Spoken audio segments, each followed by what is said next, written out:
Yes. I asked her first, make sure that something she Well, it's overwhelming. So that's what she's able to do. And I think the admin side, because and all the admin stuff, I decided to every so we don't something special just to do that. okay. Okay. And I the candidates that I have. Very good. Yourself, Secretary? I wasn't expecting this very. Candidates that had or lack thereof. You could be your next person. I'm just like it's gonna be. Yeah, we're supposed to. No, it's like Monday, last night. So. I mean, yeah, actually Friday, tonight, we don't play tonight, it doesn't look like it's gonna rain until late. Yeah, so you might go against Thursday, tomorrow. Tomorrow.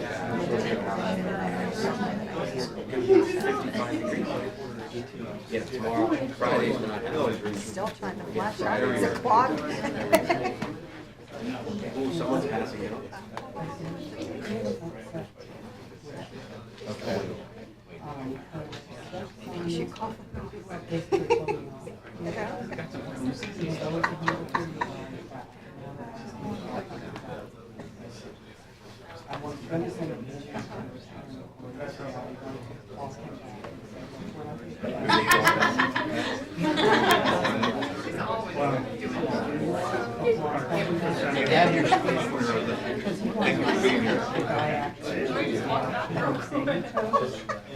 They thought they had money to spend. I just like.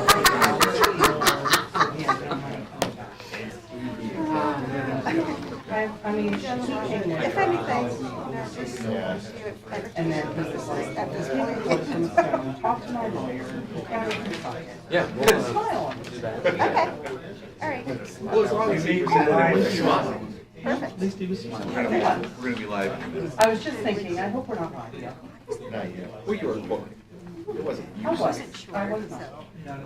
But I wanted to talk to you before I sent it to you and say, you know, this is what I'm going to do. I just wanted you to be able to.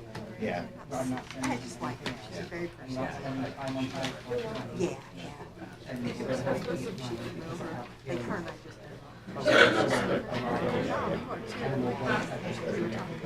Thank you. Back to her, she's like, oh my God, I was gonna say the same thing. I'm like, good, I'm glad we're on the same. Yeah, absolutely.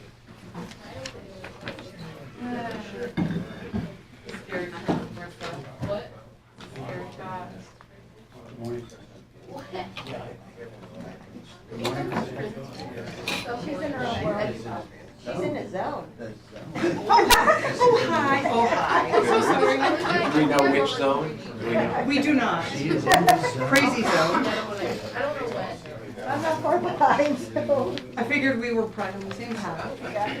Okay, good morning, everyone. We ask you to please rise if you're able for the opening prayer and the Pledge of Allegiance. Dear Heavenly Father, we thank you for this day you've granted us. May we be productive of our thoughts and actions that are in accordance with your will. And Father, we'll remember next Wednesday as Armed Forces Day. And the entire month of May is National Military Appreciation Month. This is a day and a month we pay tribute to the men and women who serve in the United States military. And we thank each one of them for their lives and ask you for your safety and your protection over them. Father, this week we'll honor the parole and correction employees throughout the Commonwealth. And Lord, we ask you to protect these dedicated professionals as they are committed to safe and secure institutions. Bless them in their difficult positions as they strive to protect the public and maintain the facilities that house over 73,000 inmates. This Sunday we'll celebrate our mothers. We thank you for creating our mothers with a combination of gifts and talents. The love and sacrifice that a mom provides for her child is like no other. Her time, perseverance, and flexibility to do 10 things at once is a testament of their love. We ask you to be with the single moms who need your arms, O Father, and your love around them to guide them. For those moms who never had the blessing of bearing children, but whose love and nurturing is priceless to that child they raise, We ask to give them strength and grace. You command us to honor thy mother. May we do that each day with respect and love. For those mothers who have passed into eternity, we thank you for their lives, foundations of love their children received. Lord, our mothers are a teacher and foundation that is so important to a child. And this week we'll also recognize and are thankful for the teachers across the country and Teachers Appreciation Week. These dedicated professionals help to mold our youth. Many become role models that go beyond the call of duty in and outside the classroom with countless hours they spend educating tomorrow's generation. We thank them for their dedication and efforts towards our most important treasure, our children. Now may we honor each one of us by listening and keeping an open mind. We ask you for your wisdom and grace. These things we humbly ask in your name. Amen. I pledge allegiance to the flag of the United States of America and to the republic for which it stands, one nation, under God, indivisible, with liberty and justice for all.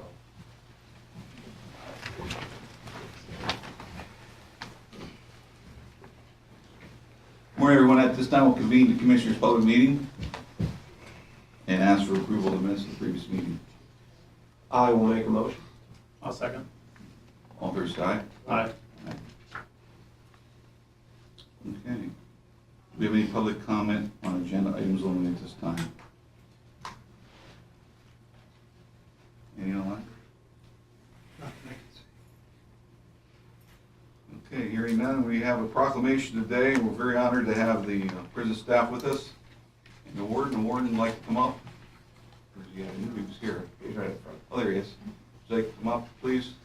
And I'll read the proclamation and then I'll give you a few more moments to speak. Proclamation Correction Employees Week, whereas Pennsylvania's correctional system originated under the leadership of William Penn in 1682, with the first to suggest changes in punishment for crimes, and continue to evolve. And whereas the Pennsylvania system, as it became known, was the leading influence in the development throughout the 19th century and the forerunner of modern corrections. And whereas correctional officers are trained law enforcement professionals dedicated to maintaining safe correctional facilities, ensuring public safety. And whereas the secure and safe operations and management rest in the hands of trained, skilled, and dedicated professionals, from correctional officers to treatment specialists, to parole agents, to reentry specialists, to workers in various areas, all committed to a common goal: the effective and humane operation of our correctional facilities. And whereas correctional officers and employees teach, train, mentor, counsel, and treat inmates, and provide inmates with direction, hope, and new focus, while assisting with reentry and life outside corrections. And whereas selfless concern and the courage to endure whatever ordeal they face, they are commonly held values among our correctional officers and employees. Now therefore, in recognition of the vital role performed by corrections employees in protecting the public and providing the care, custody, and control of inmates, Commissioners of Lycoming County hereby proclaim the week of May 5th through May 11th, 2024 as Corrections Employees Week. We urge all citizens to support the efforts of correction employees and recognize the many areas of operations of the system in which they are involved in our behalf. And witness their here this day, May the 9th, 2024, signed by Lycoming County Commissioner Scott L. Metzger, Chairman, Mark C. Sortman, Vice Chairman, and Mark Mussina, Secretary. Word. Thank you, Commissioners. It is my honor to accept this proclamation on behalf of the correctional employees of Lycoming County. These men and women are dedicated and determined in their efforts to support the mission of the Lycoming County Prison. The staff include correctional officers and resident supervisors, prison and PRC supervisors, maintenance and treatment staff, medical and food service staff, bail release staff, work crew foremen, administrative and clerical staff, along with numerous volunteers. All areas of prison operations require a high attention to detail, and these professionals perform their duties with honor and commitment. Their efforts to ensure the safety of the citizens of Lycoming County should be recognized and applauded. I'd also like to thank the Lycoming County Prison Board, the Lycoming County Board of Commissioners, the Lycoming County Courts, the Lycoming County Sheriff's Office, and all other county departments, along with our outside agency partners for their cooperation and support of the Lycoming County Prison. In recognition of the staff and to say thank you for their efforts, a special meal was provided to the prison staff on Tuesday, and one will be served at the pre-release center today, and we thank you for that. Thank you. Thank you. Would any of your deputy wardens like to say a word, or any of the staff members? I'm not gonna put them on the spot unless they really have a burning desire to come up and They say look like they're something. jumping out of their seat. Abner, you got nothing? Not too much, other than I can only back up what the warden said there. It's a team approach, it's a team environment, and people, there's a lot of stress in all the work that all the departments do in a 24-hour, 7-day operation, and the staff do a very good job for us. So. Well, when I worked in the parole office, I interacted with many of the staff in the prison. They're professionals, they do a great job. It's a thankless job. It's a very difficult job. And we appreciate everything that each one of you do. Like I said, most people in society don't want to work inside a correctional facility. So to have that love and passion to go in there, because you don't get rich doing it. So we appreciate what you do and making a difference. You know, trying to get individuals to make great decisions and turn their lives around. And so they don't come back. And that's the goal, make sure that they don't come back in through the system. And because they become our neighbors, and we want them to be as productive as we are. Those are many of the efforts that kind of go unnoticed, I think. Yeah. People look at jails as institutions that penalize, but there's as much or more rehabilitation that goes on in corrections facilities today than there ever has. Yeah. We just had an opportunity to attend a gathering with trying to attack the homelessness in our area, and met with a lot of the local pastors and churches, and one of the themes was a lot of them come from being incarcerated, and one of the gentlemen said that, you know, that it's a razor thin, that could be any one of us. You know, we got breaks throughout our life. Some of these individuals have not got breaks, and they've fallen on hard times and bad luck, and they need that help, that guidance, that person to help get them turned around. So we talked in detail about that, and we don't want to see them end up in an institution. Sure. So we have a presentation we'd like to give, or a proclamation we'd like to present. Do you have the staff come up and get a picture? I don't know if the Commissioner. Commissioner, you have anything? I was just gonna say, in my short time here, one of the things I've noticed is not just we have, people filling the jobs, but people who care. And I know, there are some jobs that are way more stressful than others, and obviously in the prison you talk about the difficulty for the staff, because it's not the most uplifting place that you would ever work. And and especially even in any walk of life, you've seen people who've been there a while, and they just kind of, as employees, they're just kind of, going through the motion and playing out the string just to get their paycheck. And I've been really, really impressed, both Mark and I, as we've gone around with the people who, even though, regardless of how long they've been here, how much they care, how much they dedicate to the job. And because, as you said, nobody's doing this to get rich. And there's that underlying level of civic responsibility and community service, and we are continually proud of the efforts in our departments, and because again, some of them are more uplifting than others, some of them are more exciting than others. The prison it's a tough gig, and you guys do it well, and you care, and you do the best you can, and we appreciate that. Thank you. As I look at it with the audience, some of you I worked with for 30 plus years, and when I talk to you, I see the passion what you have in your work and the dedication that you have, and when you talk about what you do, it's a testament to the county worker. So thank you for what you do. Commissioner? I know that Commissioner Messina spent a lot of time in jail, but I was only there once for the tour, so. Now, people are gonna believe that. But, very impressed, coming in from, as an outsider, new obviously to the county and everything, to see the operation of both the prison, the pre-release center out in Loyalsock, our bail program on the 6th floor of the TSB building. I mean, everybody, and I would say everybody, extremely dedicated group of people, probably some of the most difficult jobs that we have within the county, so I appreciate what you guys do for us. Thank you. If I could have a second, was that defamation?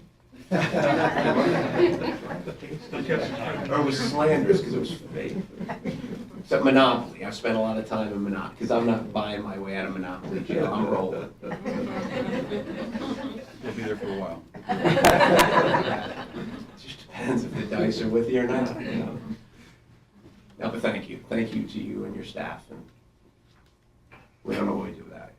And also, I think we should mention during COVID, like your department may have been the one hit most. Now, I know that was before Mark and ours time, but we've heard the statistics, and we know that because you are, as Ebner said, you're 24/7, and I don't know, were they the department hit the hardest with the I would employee think so. crunch during? Yeah, absolutely. It has changed, it's changed the face of corrections in Lycoming County, but I would say it's changed the face of corrections Everywhere. nationwide. Nationwide, yeah.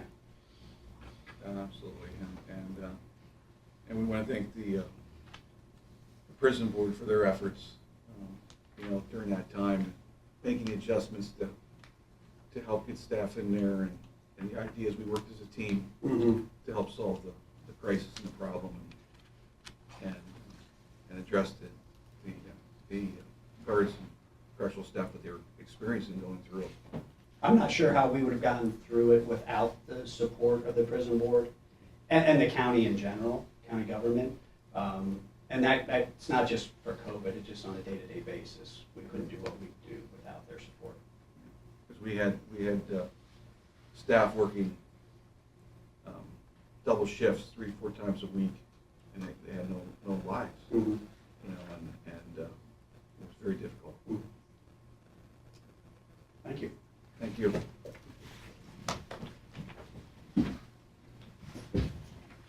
Okay, prison PRC staff, come on up.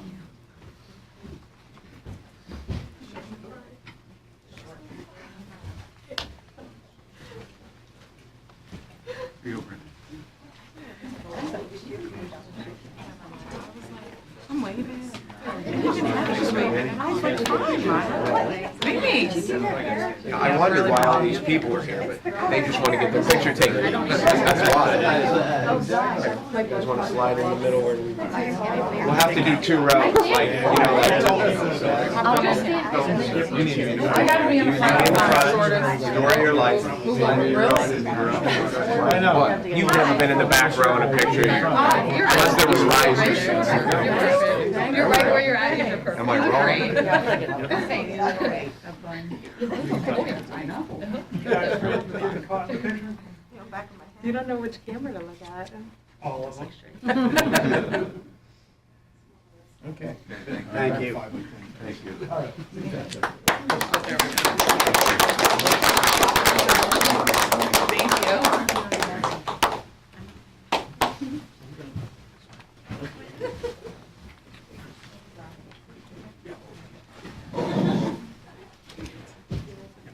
Thank you, everybody.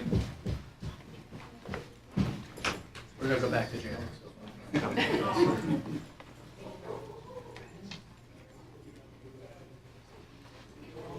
Okay, next up, reports. We're gonna have a report from DCNR on the spongy moth. Rosa, What is Rosa? running out already? Yeah. Thank you for being here today. We appreciate you giving us a presentation here.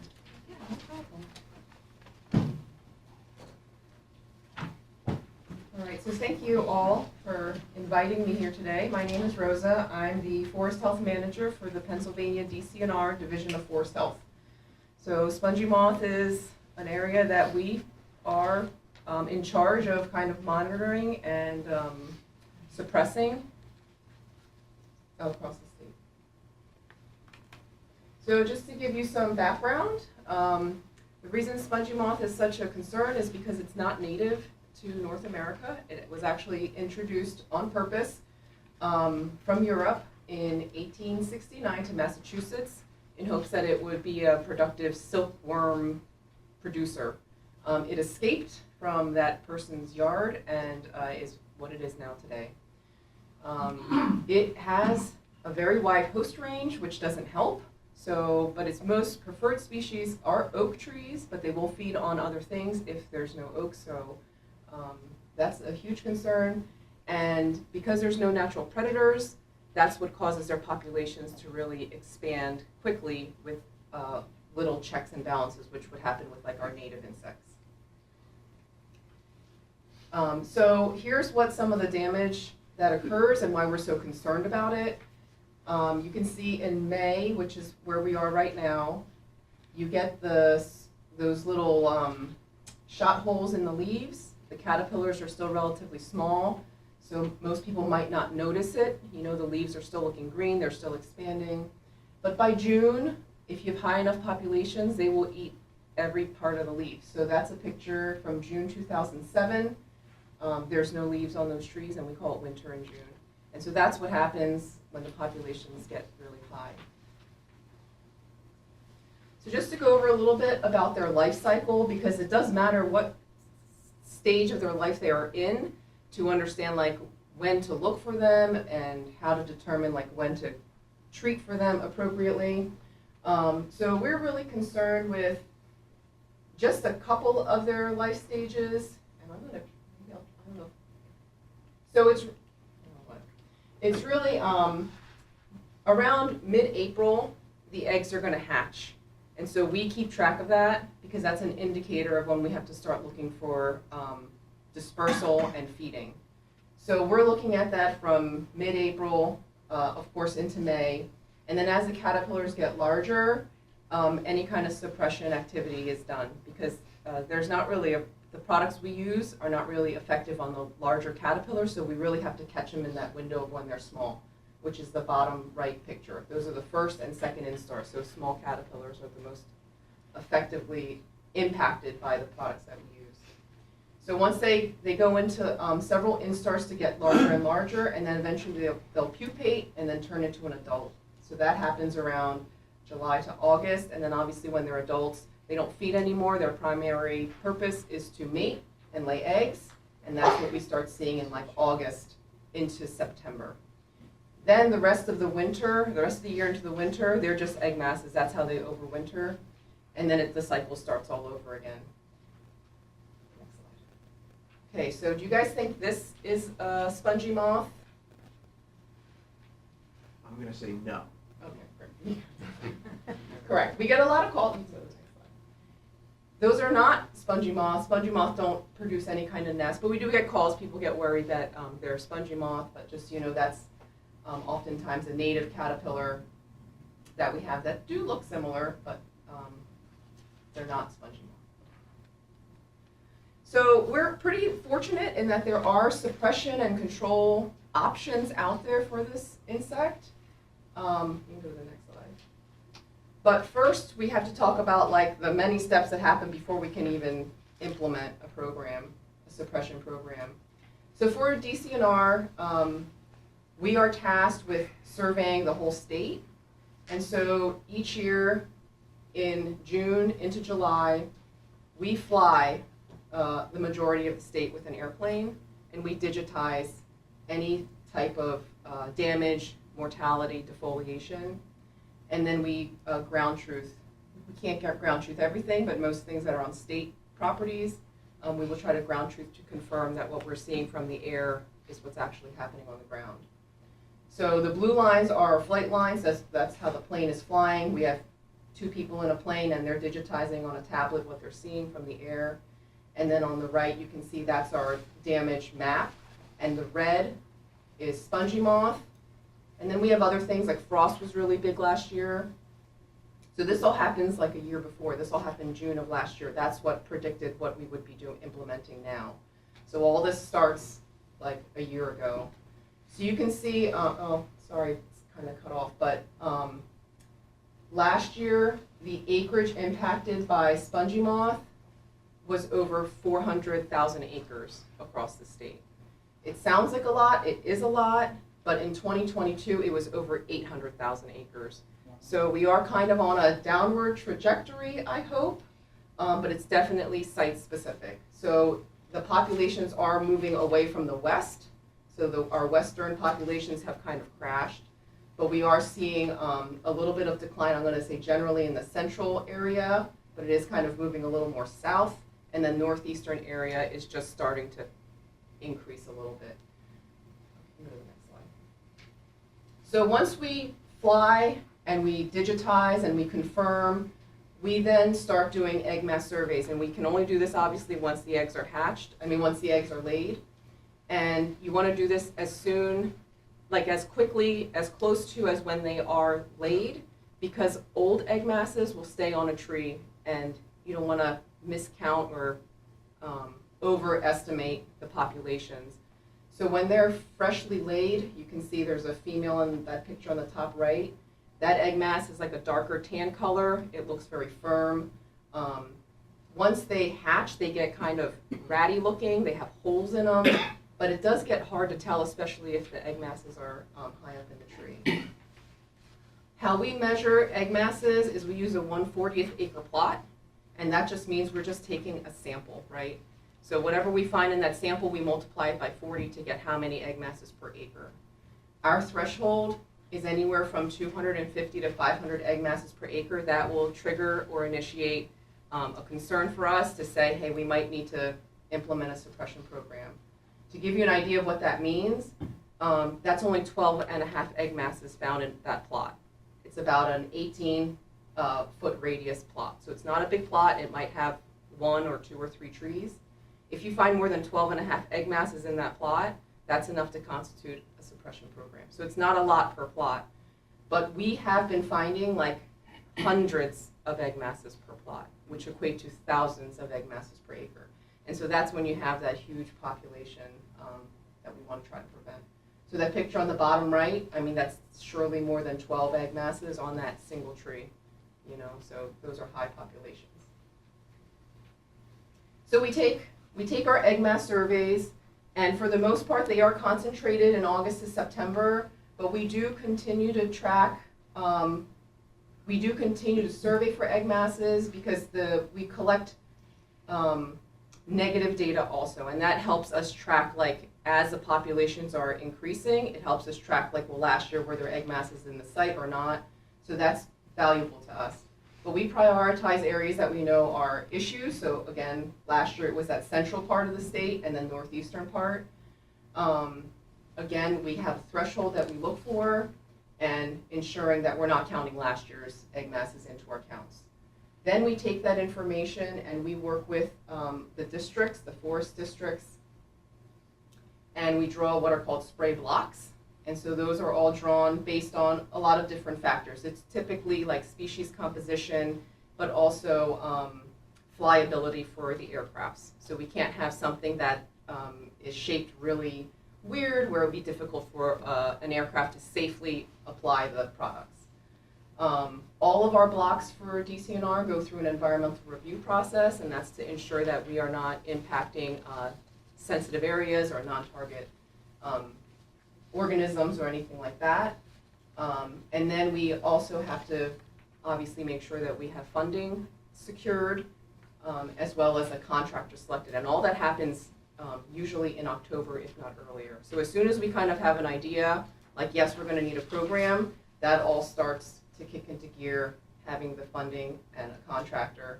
Obviously, we have a much bigger program than maybe like a homeowner, but it is always good to have kind of this information as soon as possible because it's difficult like now when everything's feeding and developing and there's not product is limited, there's a lot of things. But we do start all this process, in the year prior.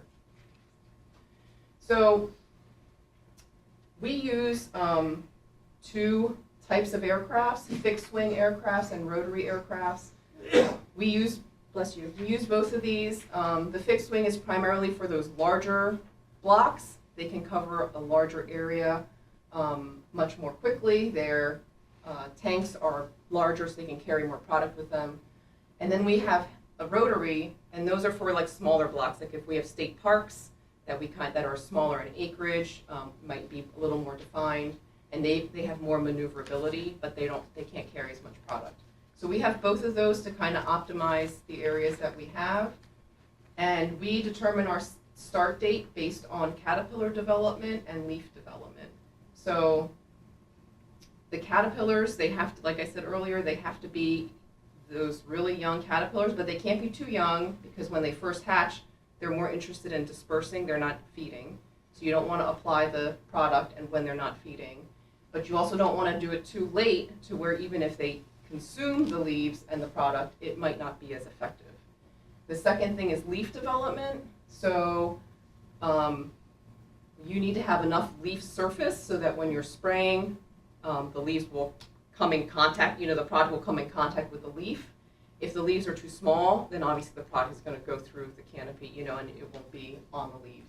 So we look at those two things. It's generally, like May 1st is generally our time frame, but the last 2 years, leaf and caterpillar development have been a little early. Last year we did start on May 1st. We could have started 2 days or so before that.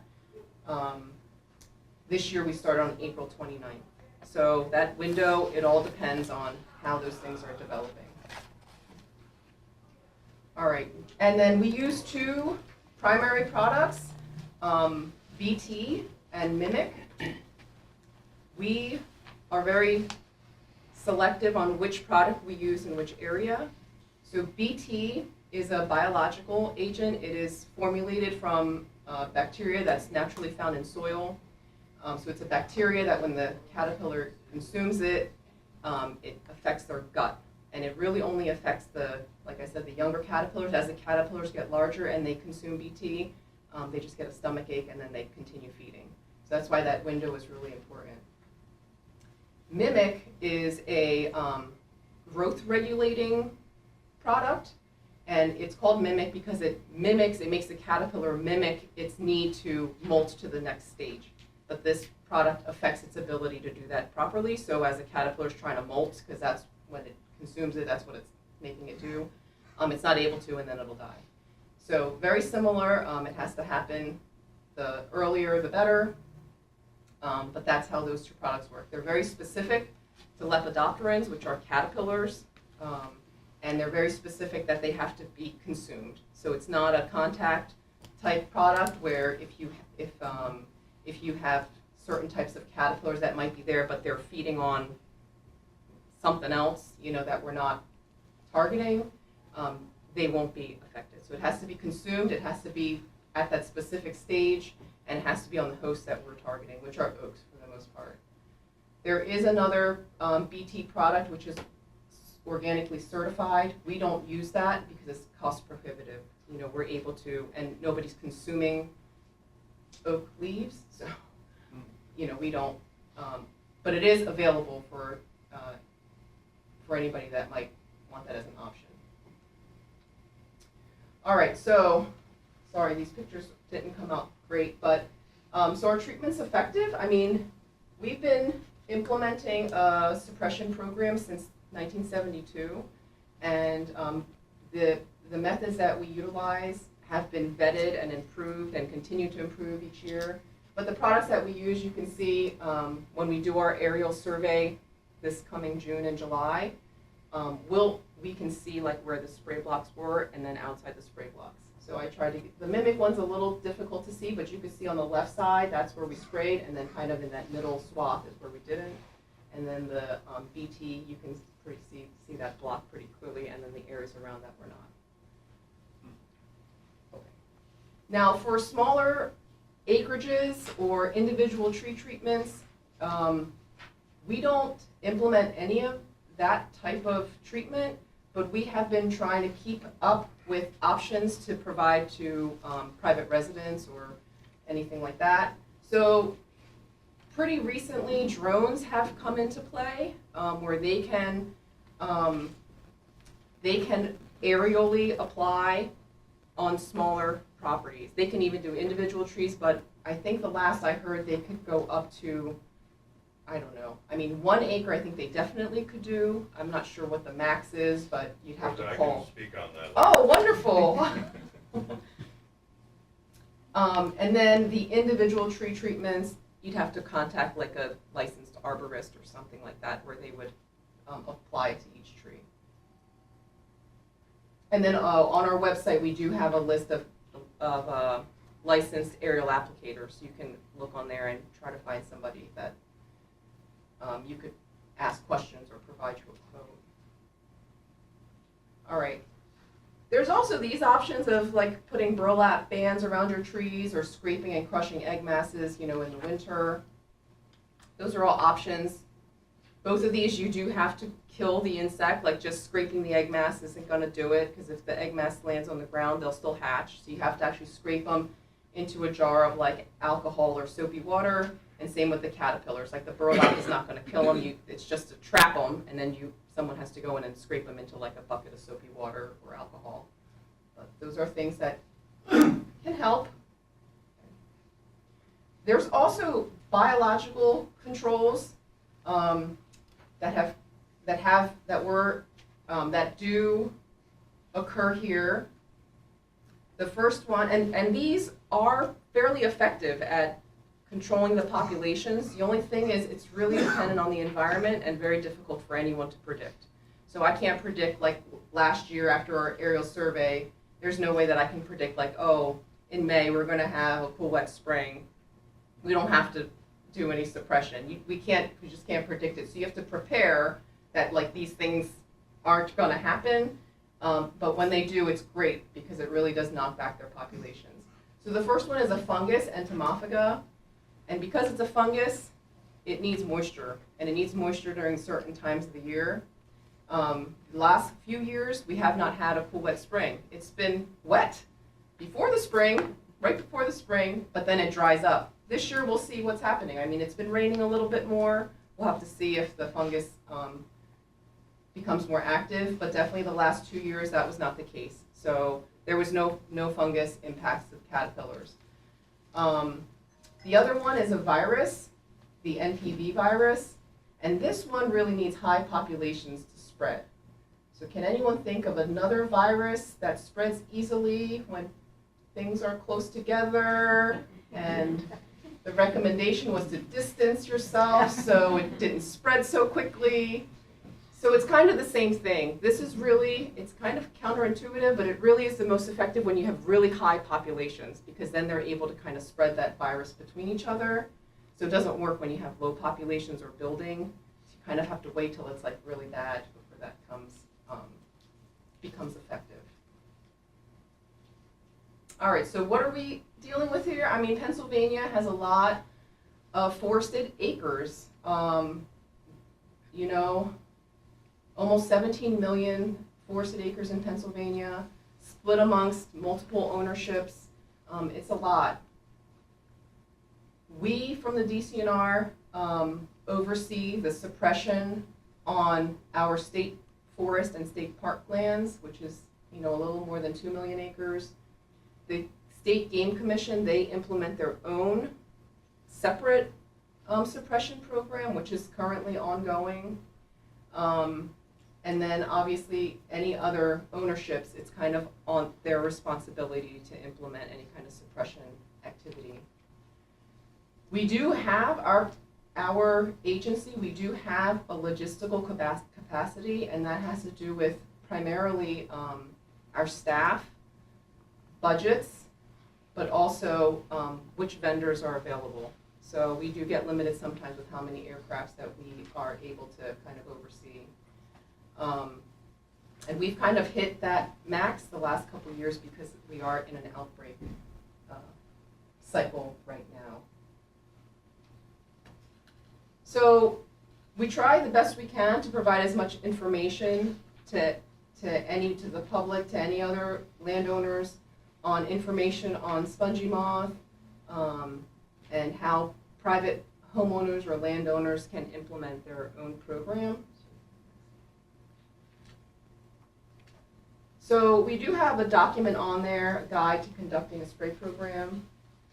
And basically it kind of describes steps, I guess, that someone can take. And it's just, to describe obviously that spongy moth is a problem and infestations are cyclic. So there's things you should take into consideration.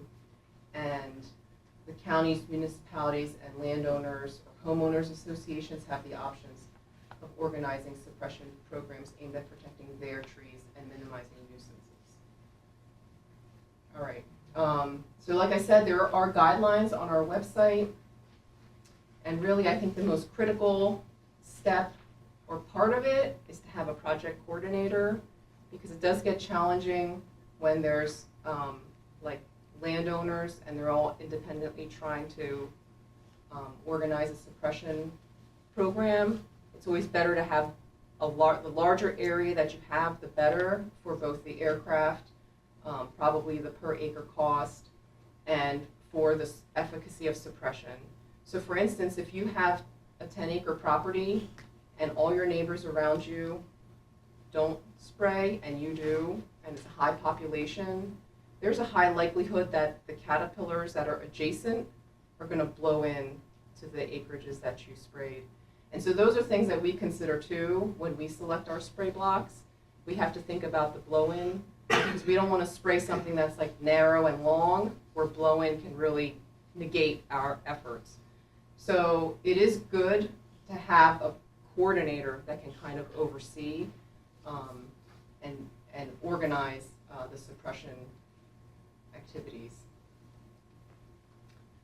All right, so you need to assess the need for treatment, right? Just because there's maybe 1 or 2 caterpillars might not constitute the need for any kind of treatment. So you want to kind of make sure that you really do need it. Spongy moth, they do have a wide host range, but some of their favorite hosts, that's on that top list, favored or highly favored. So if you have a stand or your yard has these trees that are highly favored, I mean, that might play a role, whereas if you might have like less favorable species,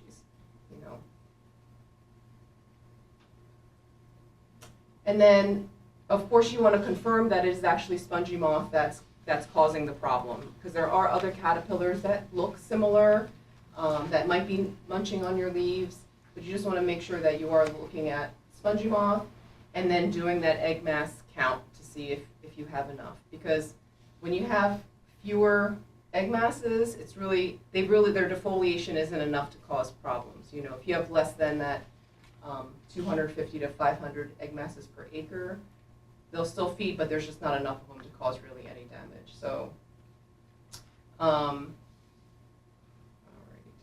Okay, so I talked about that. All right, so how to hire a licensed aerial applicator.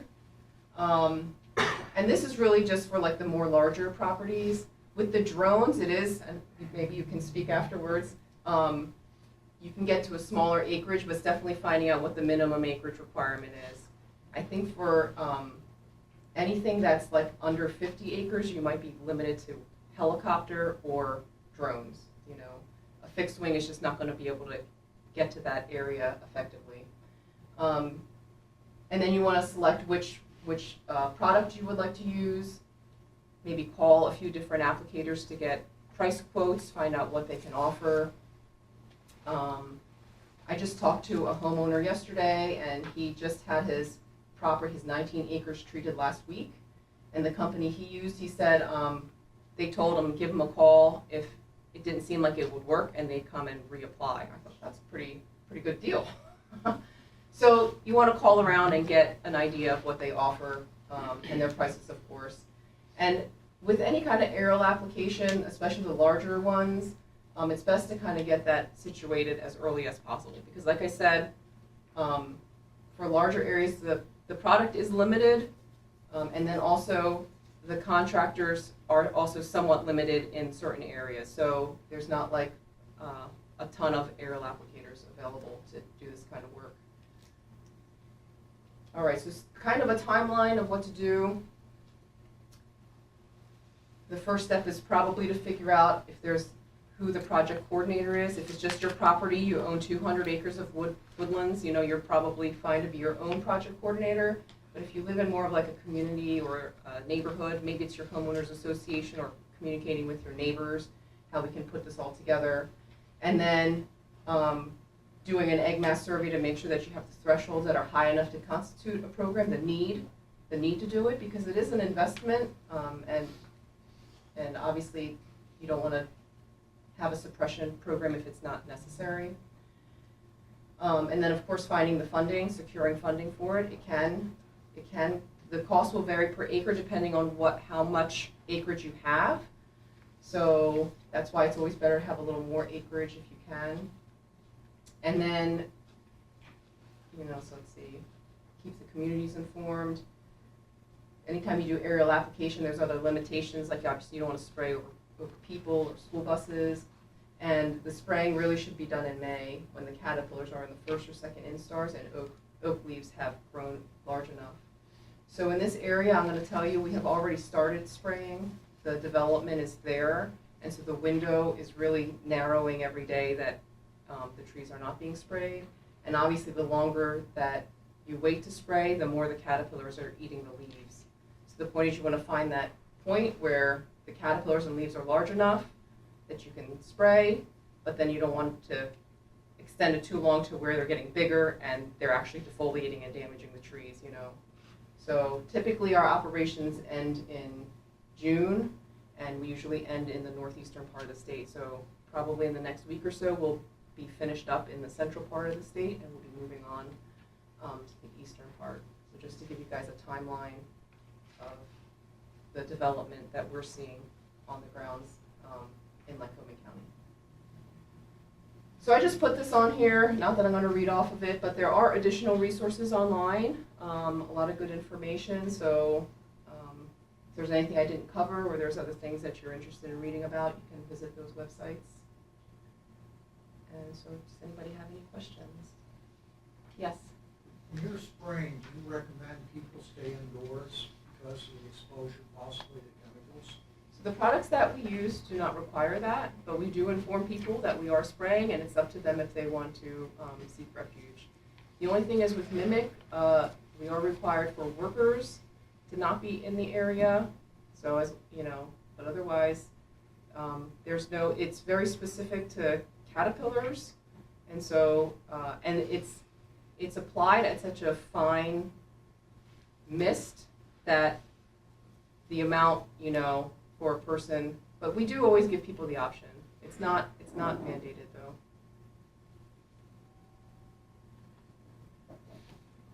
I heard, I was at a meeting with Penn State Extension. They don't actually kill the trees, they just damage them. Is that The true? spongy moth? Yeah. So, yes and no. Yes and no. It is a defoliator, and they're an early defoliator. So what happens is you have to have a certain level before the tree will succumb. So what happens if you have a healthy oak tree, it's healthy, everything's great with it, it's vibrant, and you get your first year of defoliation and those caterpillars eat every leaf of that tree, the chances are, it will, 99%, it will re-leaf. The tree will re-leaf, and by the end of the summer, the tree will have leaves on it.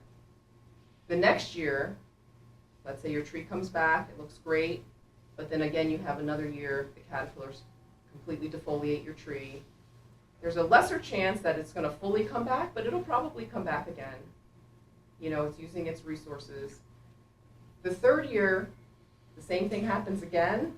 The tree is really, because it's missing that window of photosynthesis and storage of nutrients, each year that defoliation happens, it's declining. And so even though it's responding with leaves, it's stressed. And then, so that's for a healthy tree. Now, if you have trees that are already stressed, like they're on a ridge, or they've been defoliated by late season defoliators, which we also have. We have fall defoliators or late season defoliators. So when they releaf, those are eaten too. All those things, drought, it just makes that tree more and more susceptible to not recovering. So directly, if that's the only stressor, I would say yeah, they can, but it's surely not immediate. It's going to take a few years. But because we know there's other things going on, that's what we're trying to minimize. Okay. Does that answer Mhm. your question? Okay, any other questions? Sir, I think you had something Yes. about drones. Oh, yeah. Yeah, I mean, I was just gonna come up and talk. Yeah, Yeah. please come up. Yeah, I just didn't wanna wait for her to be done here, so. Thank you, Rosa. Yep, thank you. Yeah, maybe we'll, check. Yeah, yeah. Please state your name. Yeah, so I'm Rick, I'm the operations manager with CMI Drone Services. We've been performing, Your full name, please. Rick Jordan, sorry. Thank you. Yeah, normally we do a lot of talking points that are a little more informal than this, so. We're running a background check real quick. Excellent. Don't dig too deep, obviously. But no, so we've been operating in Williamsport. We operated down here last year as well, and we're operating here now.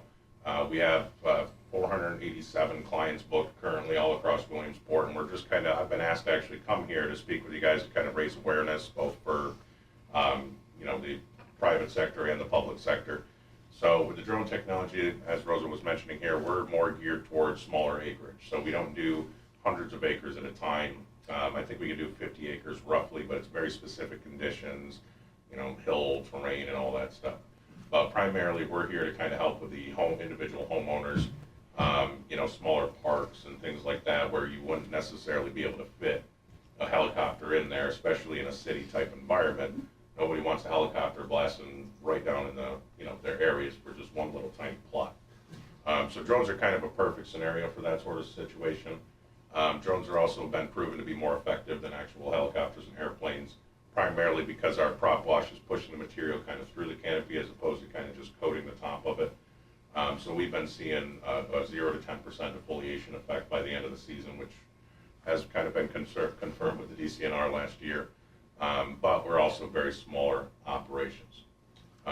It's just drones are a new technology, and it's one of those things too is make sure that we just want to stress that the people that you're hiring for drone applicators are fully licensed.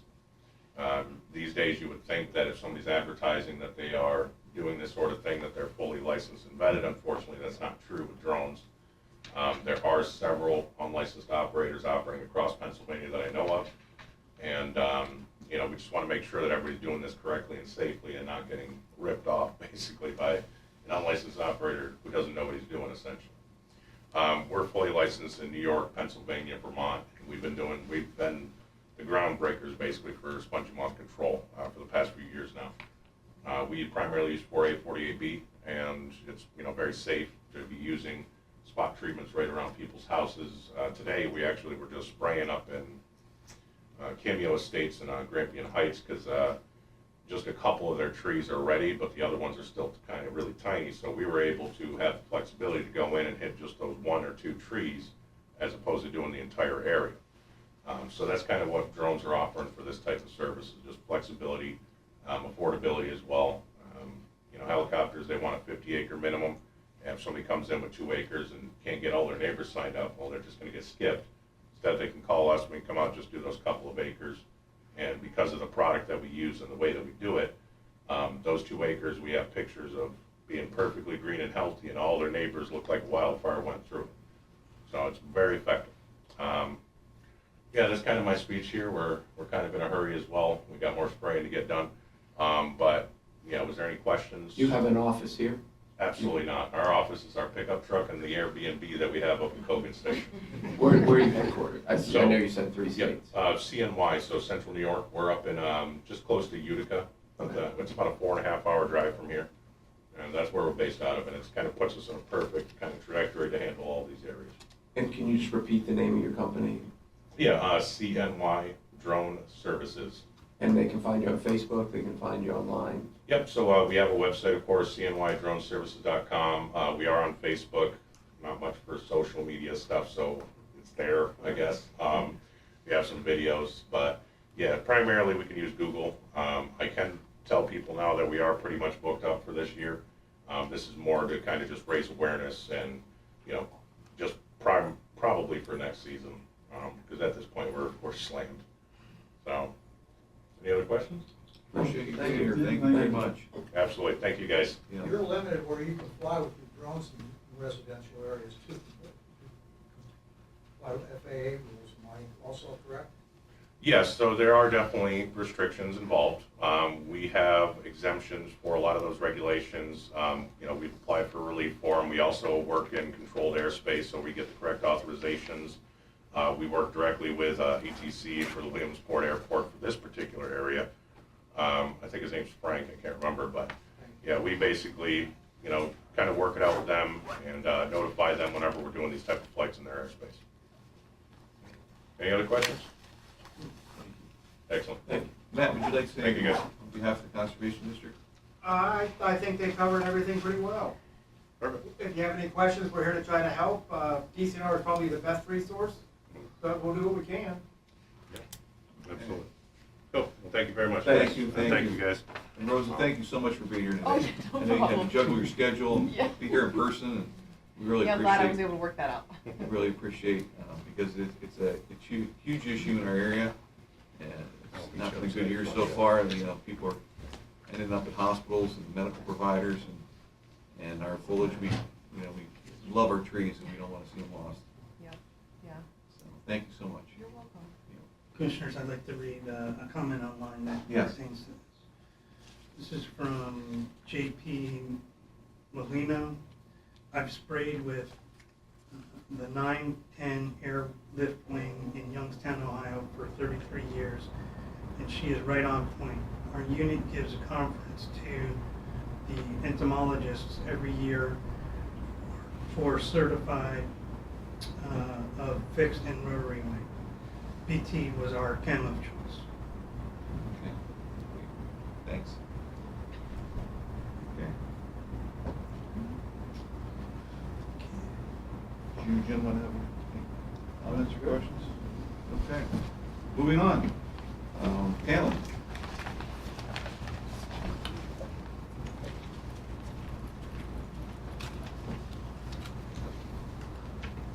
Good morning, Commissioners. Morning. First, I have presented for your ratification our invoices due through May 15th, 2024 to be paid on May 8th, 2024 for $890,217.35.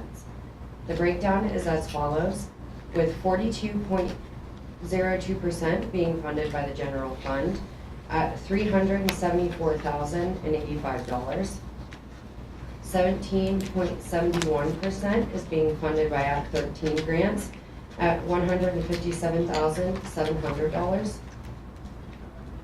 13.15% is being funded by other grants and pass-through monies at $117,050.09. 5.88% is being funded by RMS at $52,317.51. And 21.24% is being funded by escrow at $189,064.75. Okay, any questions? Hearing none, I have a motion to accept the cash requirements. I will make a motion. I'll second. All fair side? Aye. Aye. And next I have vote to approve a special check run for a letter of credit. And that is in the amount of $146,794.52. And that is funded 100% through RMS funds. Okay, motion. I'll make the motion. I'll second. All fair side? Aye. Aye. Thank you. Okay, Ms. Taylor. thank you. Okay, moving on to information items. Mike? And just, I'd like to make one administrative item, correction to the information items as they are printed on the current agenda. The last two items for planning should be removed because they are in attachment A. Okay. All right, good morning. Good morning. We have two personnel informational items. MDJ Fry's office, Amber Winter, Magisterial District Court Administrative Specialist, that's a full-time position, $18.4988 per hour, 75 hours per pay period. That's an anticipated transfer date of May 12th, 2024. And then the Prothonotary office, Sharon Green, as a civil processing clerk, that's a full-time position at $19.3949 per hour, 75 hours per pay period, with an anticipated transfer date of May 12th, 2024. Okay, thank you. This time we'll recess the Commissioners' Public Meeting for the Salary Board and convene the Salary Board at this time. Morning, Krista. Morning.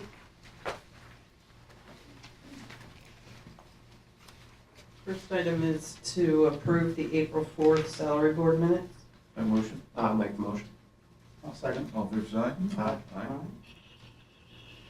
The second item in my office is to delete the accountant position that we added on April 29th, and the reason being we had agreed to add a position temporarily till we got everything shook out, and the person that we offered it to declined it. We did hire someone, and we still have the contracted accountants that we're using, and everything seems to be working smoothly, so there's no point in keeping this position, is what our determination is at this time. Sounds good. Okay. Have a motion? I'll make the motion. I will. Oh, sorry. Thank you.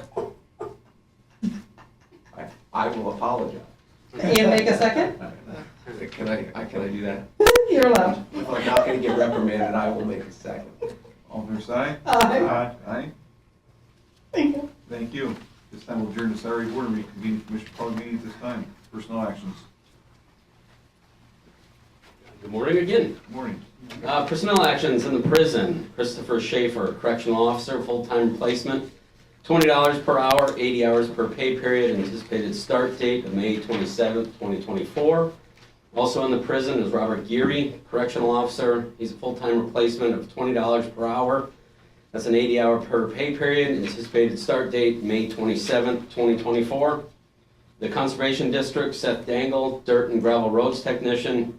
That's a full-time replacement, $36.91 per year, 75 hours per pay period. Anticipated start date, May 20th, 2024. In the PRC, Topanga Jolyn, resident supervisor 1, full-time, $18.64 per hour, 80 hours per pay period, with an anticipated start date of May 20th, 2024. And the next two are in the planning department, Salvatore Vitko, transportation planner, full-time, $55,299.23 per year, 75 hours per pay period. That's a retro date of March 31st, 2024. And the next one in planning is Kelsey Green, hazard reduction planner, full-time, $49,822.05 per year, 75 hours per pay period. That's a retro date of March 3rd, 2024. So the two people in planning were already employees, correct? Yes, and they were in last commissioner's meeting as well, but the admin date was wrong of their certificate, so that was retroed back to the date their certificate was gathered and then to the next pay period. So these are adjustments in the salary based on the certificates that they Yes. received. Okay. I have a motion. I will make the motion. I'll second it. All fair side? Aye. Thank you. Thank you. And moving on to action items, I'm going to take 6.1 for Maya. Commissioner seeking your approval on the agreement with Gene Landis for professional services in an amount not to exceed $20,000. This is for mitigation services for the Chief Public Defender, and they are as needed. Can I have a motion? I'll make the motion. I'll second. All fair side? Aye. Aye. 6.2, Tanya. Morning, Tanya. Good morning, Commissioners. I am here seeking your approval for the 2022 Amendment 1 to the Professional and Administrative Services Agreement between the county and CEDACOG. This is to add a $4,000 environmental review fee to the Habitat for Humanity Acquisition Phase 3 project. Okay, can I have a motion? I will make the motion. I'll second. All in favor, say aye. Aye. Thank you, Commissioners. Thank you, Tanya. 6.3, Jenny. Resolution 2024-09. Good morning, Commissioners. This is a vote to approve a resolution to authorize the submission of the Susquehanna Riverwalk to DCD and the Commonwealth Finance Authority for the Riverwalk extension. We are continuing to seek funding for completion of the 4-mile trail. This part specifically would be for the old railroad bridge along Lycoming Creek. And we're requesting $250,000 from DCD. Okay, since this is a resolution, would Director please read this out loud? Sure. County of Lycoming, resolution number 2024-09. A resolution by the County Board of Commissioners authorizing the submission of an application for funding from the Commonwealth Financing Authority for the Susquehanna Riverwalk Extension Trail Development Project. Whereas the County of Lycoming wishes to undertake the Susquehanna Riverwalk Extension Trail Development Project, and whereas the County of Lycoming wishes to receive funding from the Commonwealth Financing Authority for the purposes of carrying out this project. And now therefore be it resolved that the County of Lycoming hereby requests a Greenways, Trails, and Recreation Program, GTRP grant, of $250,000 from the Commonwealth Financing Authority to be used for the Susquehanna Riverwalk Extension Trail Development Project. Be it further resolved that the County of Lycoming does hereby designate Scott L. Metzger, Chairman, and Maya Toon, Chief Procurement Officer, as the officials to execute all documents and agreements between the County of Lycoming and the Commonwealth Financing Authority to facilitate and assist in obtaining the requested grant, adopted by the Board of Commissioners of the Lycoming County at the regular meeting this 9th day of May, 2024. Signed, Scott L. Metzger, Chairman, Mark C. Sortman, Vice Chairman, Mark Messina, Secretary. Okay, thank you. Have a motion? Yeah, I'll make the motion. I'll second. I just have a simple question. Yes, go ahead. When do you think we'll hear? Very good question. Probably next spring. It'll be that long? Okay. It depends on when the Commonwealth Financing Authority meets. Typically, they try to meet in the winter, but I've heard they had delays recently. So it's got a lot of time. Okay. Did we make the motion, right? Yep. Second? I second. All in favor, say aye. Aye. Aye. Thank you. Thank you, Jane. Thanks, Jim. All right, Forest, 6.4 through 6.6. Good morning. Morning. So this first item is to approve a contract with H&P Construction. This relates to our polling place ADA project. It's actually, I think it's a major milestone we've reached today because we've been working so long since we signed the settlement agreement with the Department of Justice. And as I think back on it, it's kind of like when you go to paint a room, you don't realize how much work goes into the preparation. You know, we spent so long with our architect who's done fantastic work for the county, you know, surveying these sites, drawing up plans, discussing with each site because, you know, they've each got their own concerns, and making sure we get to a series of corrections they're all comfortable with. And this contract would be to actually now put shovels in the ground on the first 30 facilities of our polling place facilities. So it's great that after over a year of work, to be at this point. Okay. Forrest, do these monies that are budgeted, any of them come back to 88? They could, but potentially, the thing about Act 88 is that it's a grant where the county is paid up front, and then there are certain types of election-related expenses that are reimbursable, or that are eligible expenditures under that grant. So the county's going to get the money every year, and I think for this cycle it was $360,000, something like that. But so many of the eligible expenditures could be operating expenses that really what I've done the last two cycles is assign them to operating expenses. And so it's covering a little less than half of our annual budget for elections and voter registration. So if you put it on this, you're not putting it on the operating anymore. Understand. Okay. Can I have a motion? I will make a motion. I'll second. Any other questions for Forrest on this? Nope. Action item. All fair side? Aye.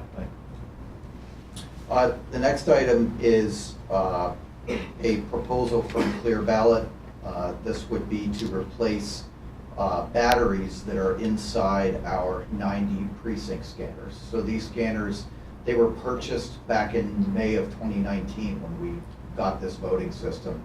These batteries are like the batteries in your computer on your motherboard. Eventually they fail, and we need to replace them before that happens, because we obviously don't want it to happen at a time when we're getting them ready for an election or during an election.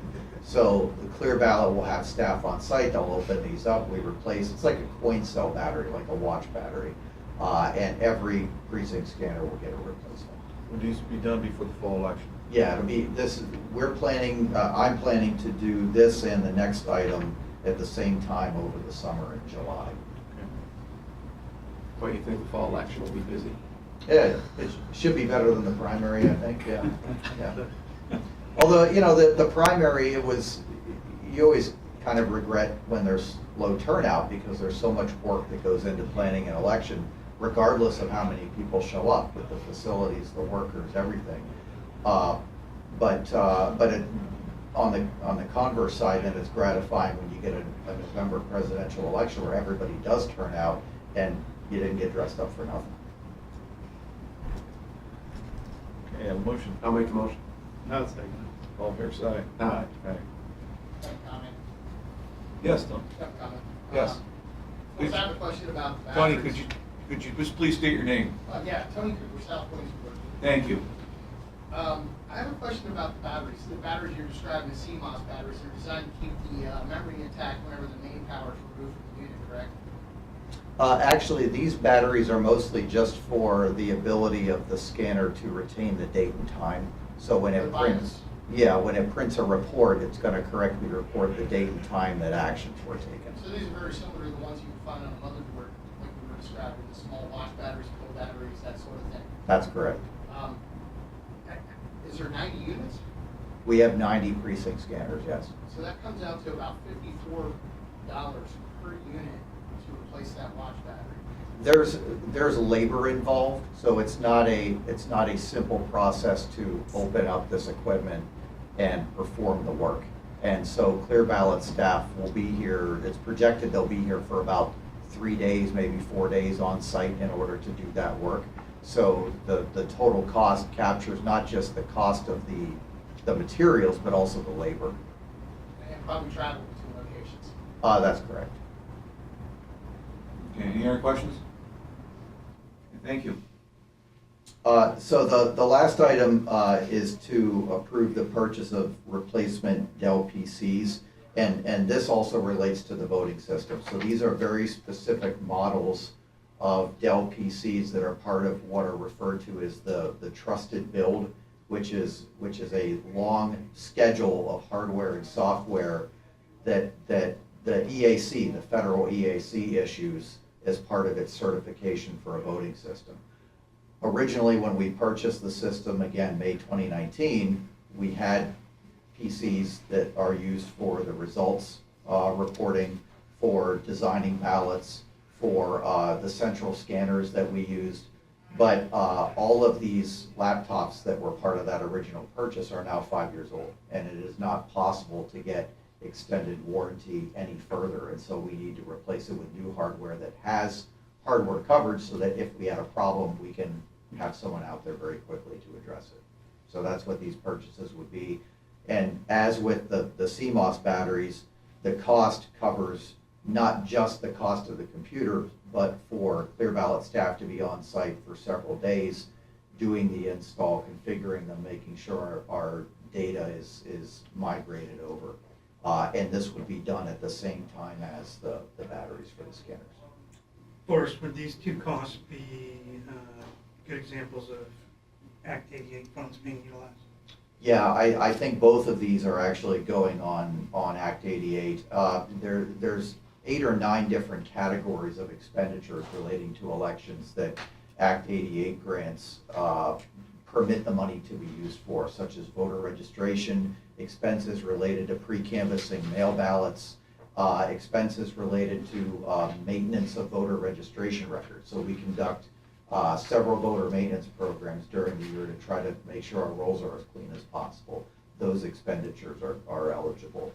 So something like this would fall under preparation of precinct materials for the poll workers.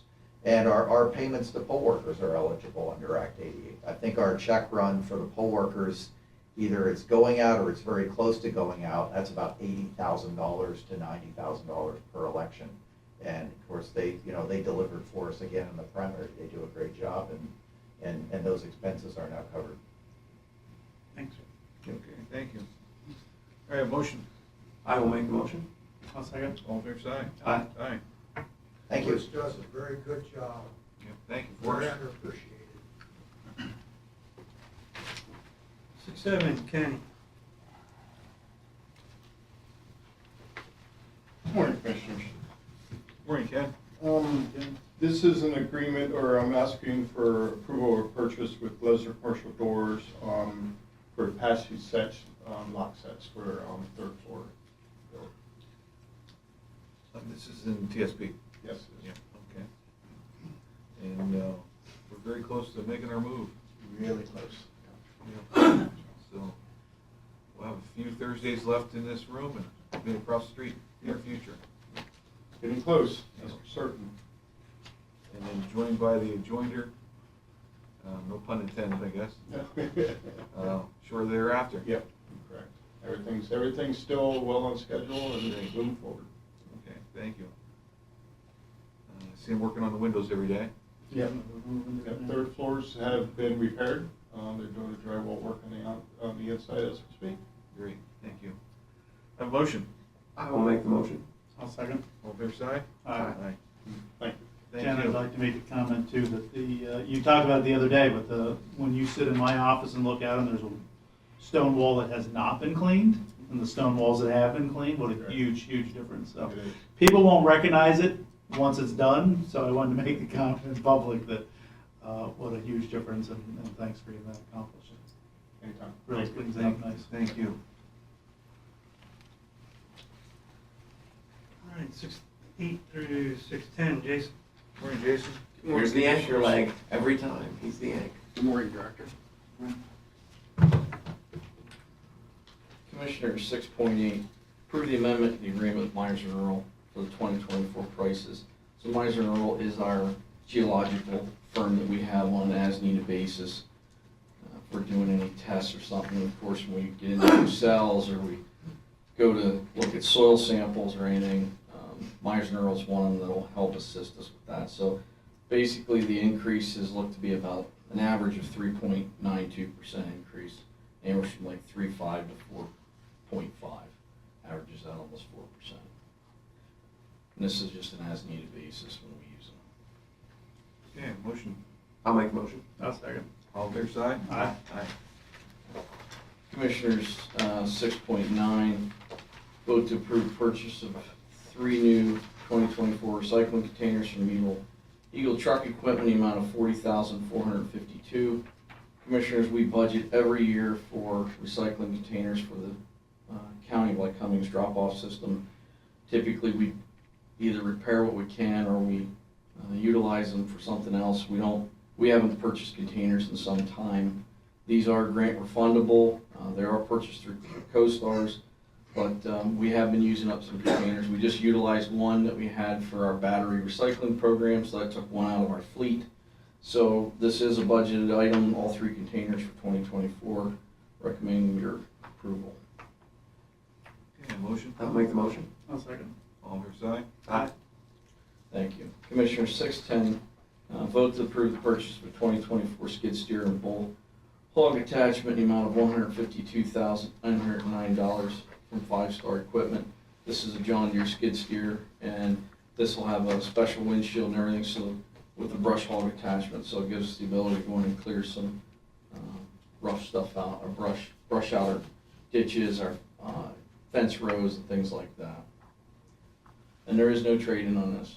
We have trade-in values of the equipment that we have, so we will be using this as you wanted to utilize municipal, so we'll see how this goes and let you know.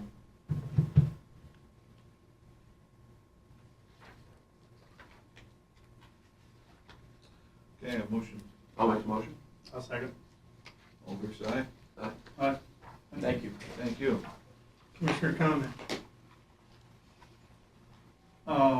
Again, I'd like to just kind of quickly reiterate, because once all the work is done, no one's gonna notice the difference, but the courthouse walls on the outside were so black, and they're so nice and clean now. They look brand new, so anybody that has a chance to walk by and take a look at it, they've done a great job.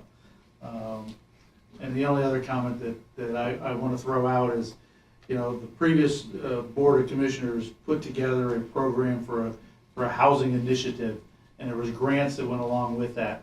We've had 3 developers, I believe, total that have requested grants. I can speak for 2 of them because we've already seen the planning for 2.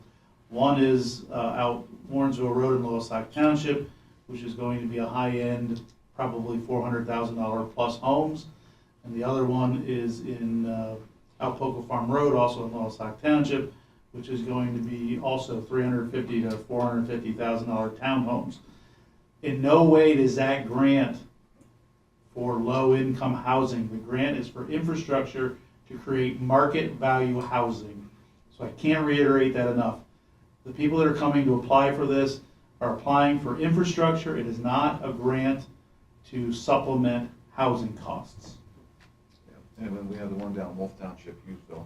Yeah, there's no land development, so that's, I think the concern there is no one's seen it, but I just want to connect that to the 2 that are being done that are very high-end housing, so that everybody's aware that it can be anything the developer chooses, but you got to wait to see what the developer puts together before the rumors start. Yeah.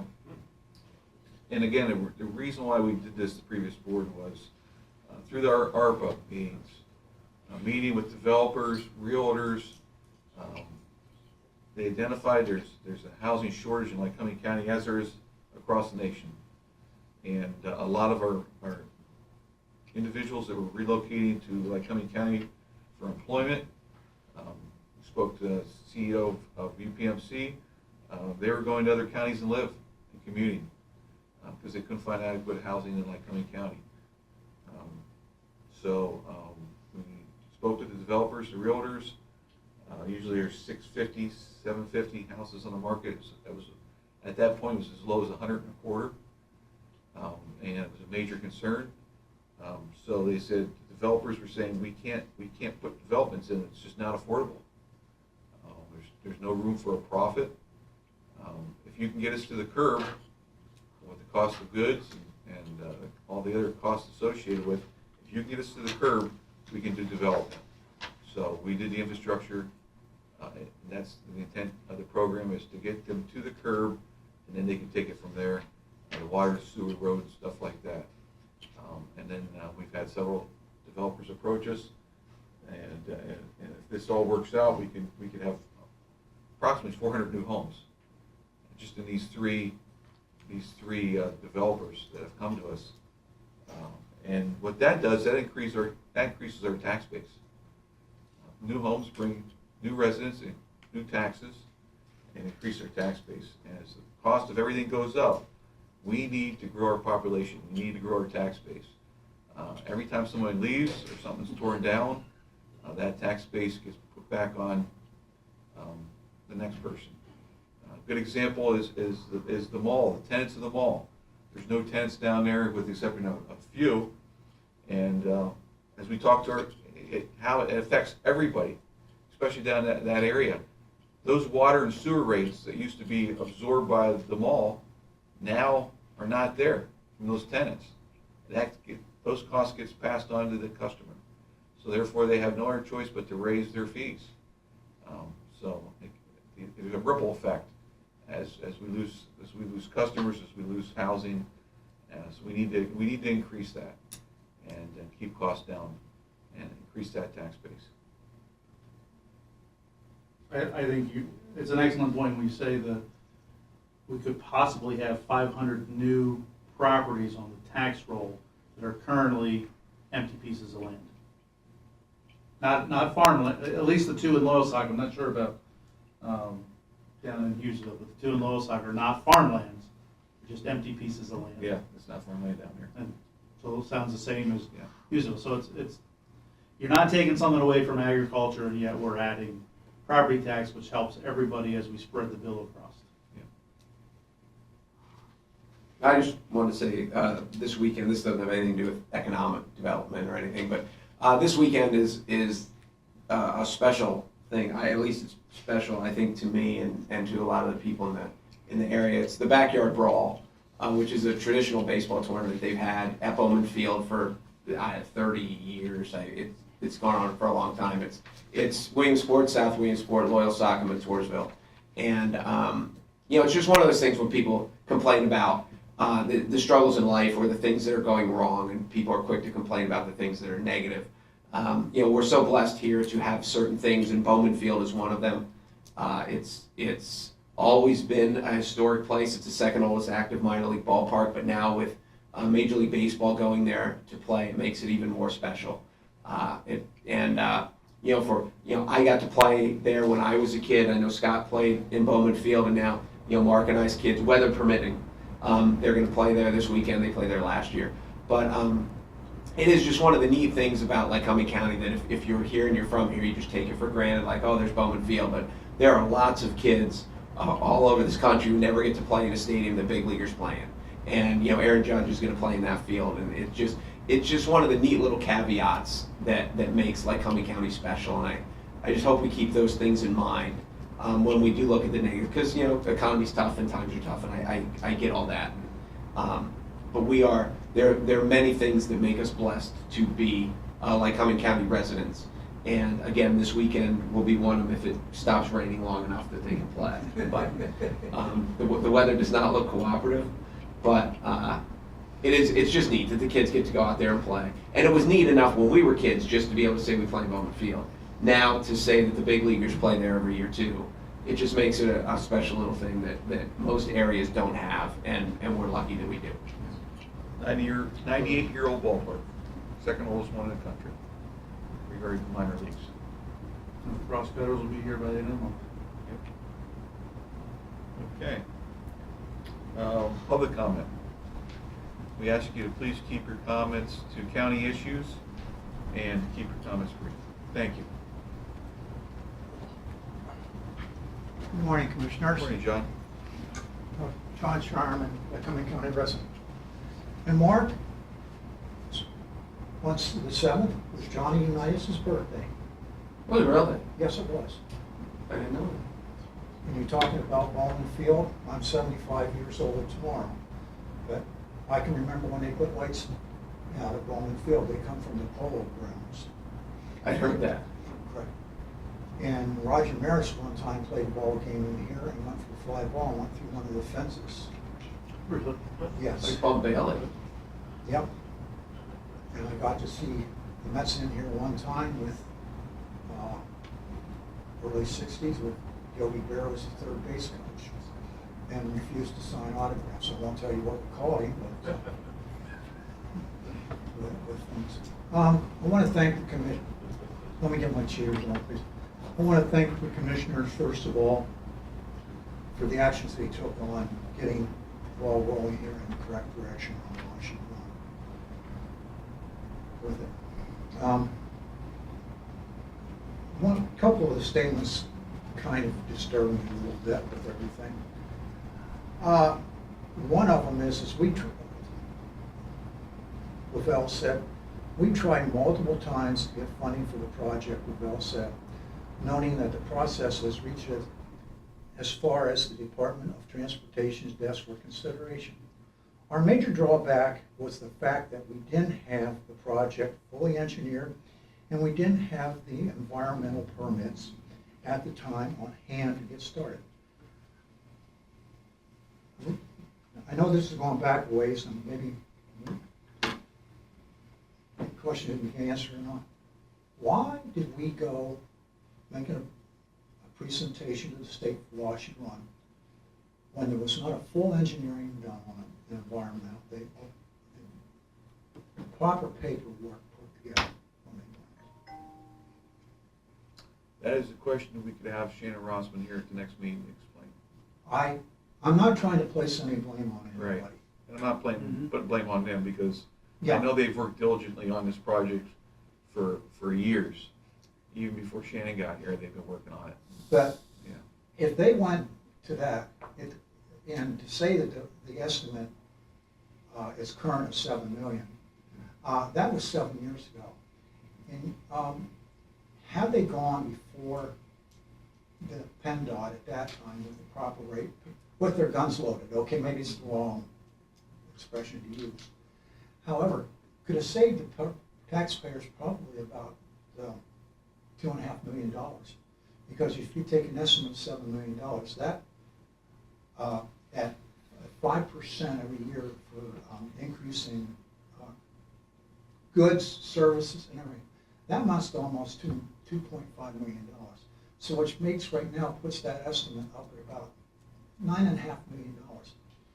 And for every day that is delayed, going to cost us, the taxpayers, $1,000. I know that John Lavelle's worked a great deal on this project, and I'm sure you'd have some answers for you about what the delays were.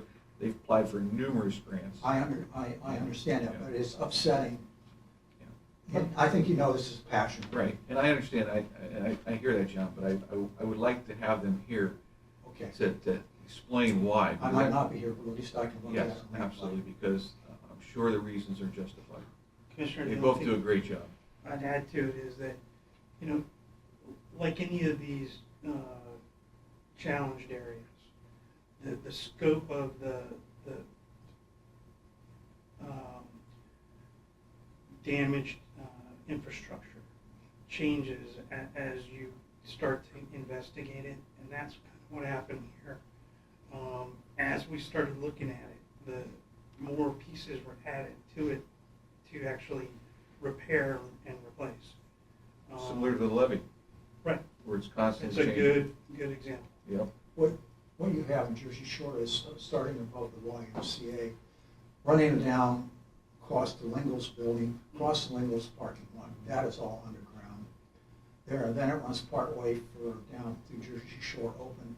And then the street where the county just got done doing the bridge project here about a year ago. I can't remember the street right now. Sorry, even I live up there, but I can't remember half the street names, but I know where I'm going, hopefully. But it veers off there and then goes down under Jersey Shore again with everything. If something were to happen, God forbid, even with the repairs and what's going to be done, it's going to really rip the town out. No two ways about it. With things. If the emergency would happen and part of that would collapse, is there any plans in place? Because I'll quote here.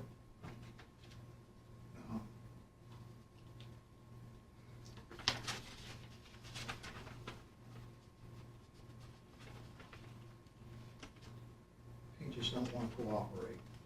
Well, anyways, you know, stressed that Washington Run was in very bad shape. Is there any plans?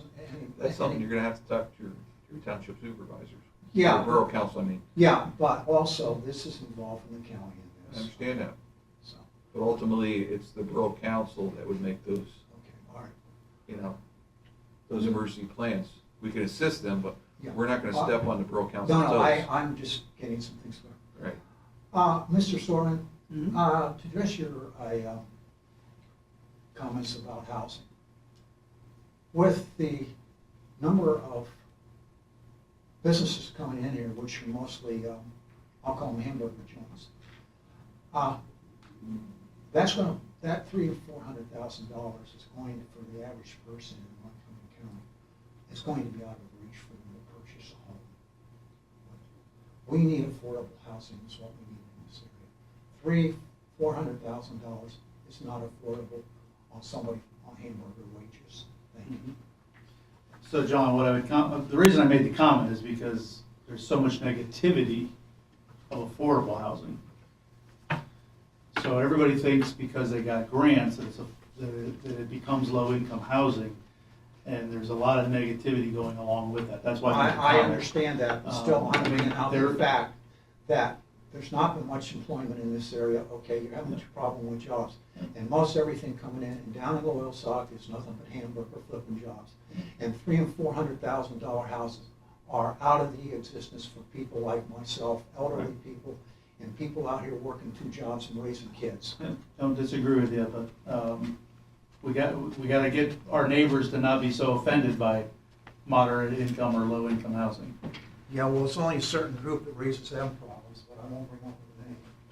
Well, I think the real estate effect of it too is that as people get older and they've been working and they've developed equity in their own properties and their own personal wealth, that those are the people who will be moving out of, they'll be upgrading from the typical middle-class house into the more expensive houses, of opening up the middle-class houses that are already there in existence. That's the theory. I know you're in real estate with everything, but basically I disagree with that, because it's like my problem. I could sell my house, but it's actually cheaper to stay in my house now that I am paying rent. And people my age, they aren't looking to upgrade, they're looking to downgrade, move out of there. And I still say that basically those $300,000 and $400,000 homes put affordable housing out of the reach of a hell of a lot of people in this county. John, one of the realtors that we spoke to, basically a ranch home now is $300,000. Okay, with the prices of things. Yeah, Let me finish. So what he expressed to us, and he's been a realtor for 30 plus years. He said if I had 50 ranch style homes, 50 that were $300,000, I could sell them tomorrow in Lycoming County. No problems. I shared that with my fellow commissioner, and he agreed with that statement. And as far as because Mark said some of them are going to be townhouses where they have homeowners, what's it called? Homeowners Association, where they pay for things, and so you get the people who are looking to move in and they'll pay a little more because of the convenience. They don't have yard work and they don't have other things to take care of too. So that is, yes, I agree with you. You put there's a lot of people, especially young, middle class families can't afford the $400,000 house. That was my exact. And I agree with that. But we think that the shuffle, because it adds inventory, that the people who fill that new inventory will create openings in the other inventory, and that's the theory. Theory. Not the Correct. We'll find out if it works. Thank you for your time. We'll find out if it works. Thank you. Any other comments? Can we ask you to please keep your comments to county issues and keep your time limited? Thank you.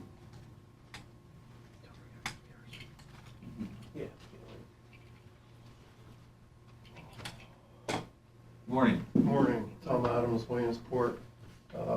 Proverbs 22:5 says, "In the paths of the wicked are snares and pitfalls, but those who would preserve their life stay far from them." It was great. We honored the prison system. We mentioned William Penn because he was a victim of unjust laws in England, and it was called the Conventicle Act. Sorry, where you can only go to the Church of England, it was an official state church, and of course he had his own way, Quaker, and he was thrown up in for trial for that, thrown in prison, and then there were 12 jurors. 8 of them went along with what the government wanted them to do. The judge, more or less telling them, "This is how you gotta decide this case, that he's guilty." Well, there were 4 jurors that said no. This is an unjust law, and so they suffered like 9 weeks in prison, the jurors, and they were being pressured to change their verdict, and they wouldn't do it. and they had feces and urine thrown on them, smeared on them, sometimes without food and water, and they could barely stand by the end of the ordeal. But they finally got the case overturned, and got his freedom, and he decided to come to America. And this is where the birth of freedom from unjust and ridiculous, immoral laws. And that's the basis of our whole Constitution, the whole foundation of our government. And and that's the importance of trial by jury, is that jurors are supposed to make sure that the laws are just and accurate and are being handed down. If the law is even passed constitutionally, but if it's an unjust law and a law that's not moral, doesn't help society, they don't have to agree with it. They don't have to agree with that verdict. And for I understand, most judges aren't given the instructing their jurors anymore to that responsibility. It's not just a right, it's a responsibility, and this is where we're losing our freedoms. So the work these people do in the prison systems could probably be alleviated a little better if things were held more to a constitutional way. Do you happen to know the normal length of time in the county prison? Were there any idea? No, they cannot be there more than 5 years. Right. That's 5 years less 1 day. Yeah. So most of them are in there for just a short period of time. It's not. Yeah. But there are individuals that are in there for a little longer. Yeah. Pending a trial that might not be able to make bail.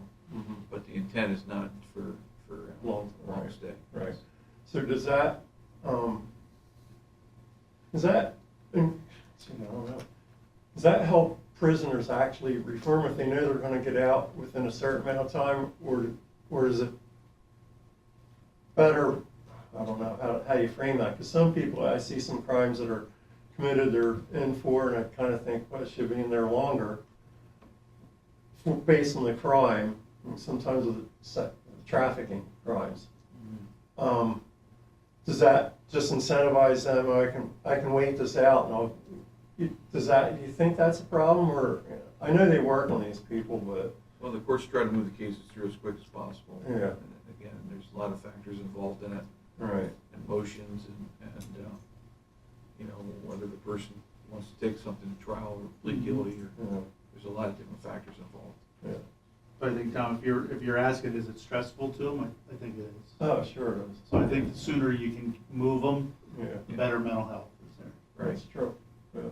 Yeah, the intent is not to make it Yeah, torture chamber, you don't want that. a permanent stay. Right.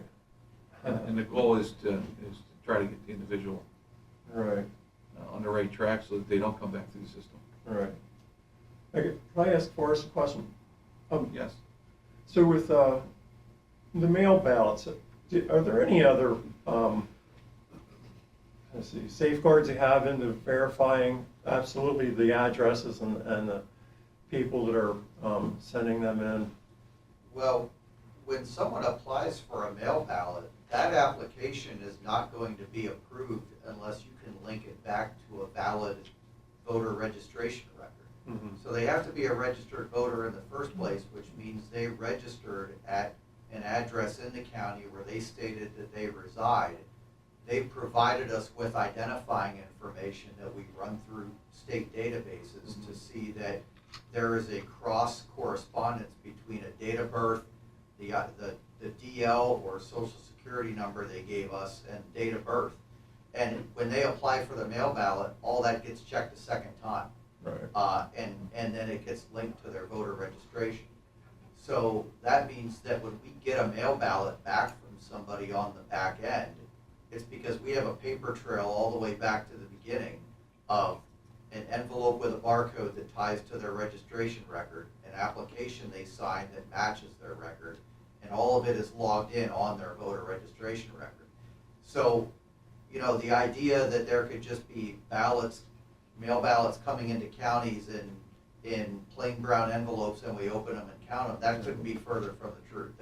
They all have to be in an official return envelope, and that's checked on election day. We're looking for the official envelope barcode, their information's already on there. So we know who all of our people are who are voting by mail before election day. Would you rather have the leisure, or the opportunity with these mail ballots, be able to start processing them as they come in instead of waiting for election day, or is it? Well, one item that counties in the Commonwealth have asked for from the legislature is a little more time to open mail ballots before election day. Right. Now, the devil's in the details. Bigger counties might say they need a lot more time. Smaller counties, I mean, usually we're able to get it done on election day. Right. But there seems to be some consensus that having at least a few days before election day to be able to get those envelopes opened up, get them scanned in, would improve the situation so you're not running 2 elections at once on election day, where I'm watching what's going on at the precincts, that's my first priority, but you also have anywhere from a few thousand to maybe 10,000 mail ballots getting opened in another room, and if something happens there, now your attention is divided. It would be nice if you could do that at a separate time. Right. The biggest concern with that is the potential for results to get released early. Yeah. But that's never happened in Pennsylvania since Act 77. We've been opening envelopes at 7 o'clock a.m. on election day. There's not been a single circumstance of that. So I'm very confident that if we ever did get 2 days or 3 days before election day, that we still would not have that happen. Right. But it would alleviate some pressure. Yeah, because you could do it before election day, and then election day, your focus would be where, solely where it rightfully belongs, Right. which is our 81 precincts, what's going on out at the polls. You're not worrying also about the mail ballot operation at the same time. Right. Speaking of, while you're there, speaking of mail ballots, my daughter is, she's away at college, but she's still a resident here, and she's doing a semester abroad in the fall, so she'll be out of the country. Yeah. How early does she have to have her absentee stuff? Should I move up there? I don't know. I mean, I figured it's just a day, like July, August, Yeah. is that? Actually, if you're a civilian residing abroad, I wish I'd known this when I lived in England myself. I had no idea, but so you should always be an election director before you study abroad.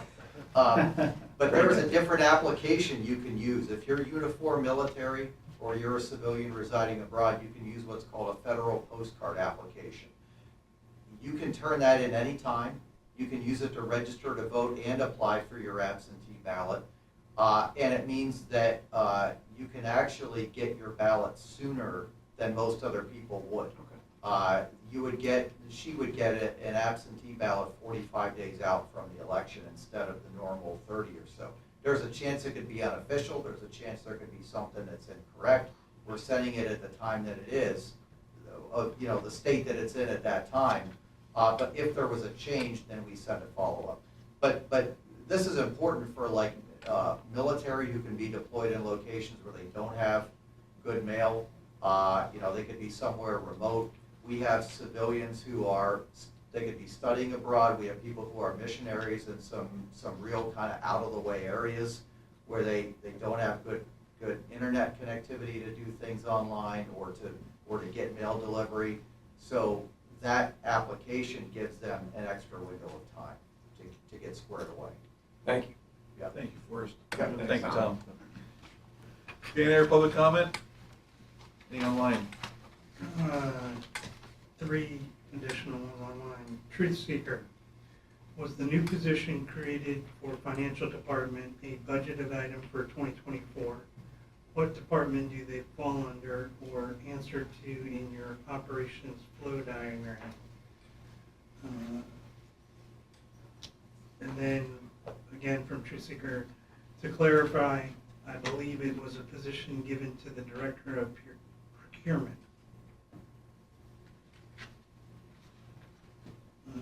And then William Fenderson, how about some incentive to go solar or wind?